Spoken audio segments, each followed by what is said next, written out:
Ömür de gitti, güzellik de gitti, cavanlık da. Ağlayayım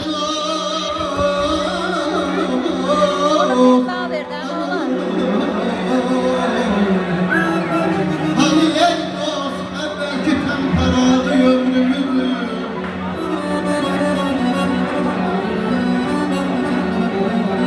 Güneşli ömrümüzün üstünü duman aldı. Ay güneşli ömrümüzün üstünü duman aldı. Sözümden gelir yavaş yavaş, çırağı ömrümüzün ölmem ölmem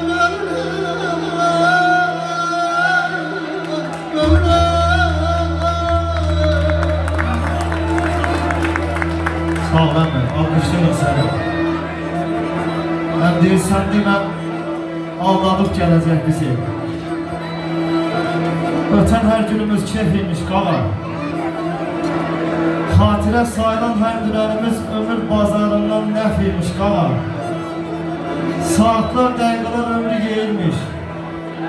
Kitablar hamısı yalan deyilmiş. Açılan sabahlar ümit değilmiş, bizdeki düşünce səhviymiş qağa. Kimi ömür sürür, kimi gün satır. Sabah açılmamış gün gelip batır. Ha, sinəmdə nə qədər kitablar yatır, ürəyim nə boyda rəhliymiş qağa. Razı bir şairdir təbi qaynayan, onu çox anlamaz cibi qaynayan. Dünya bir qazandır dibi qaynayan, insanlar üzündə kəf imiş qağa. İnsanlar üzündə kəf imiş qağa.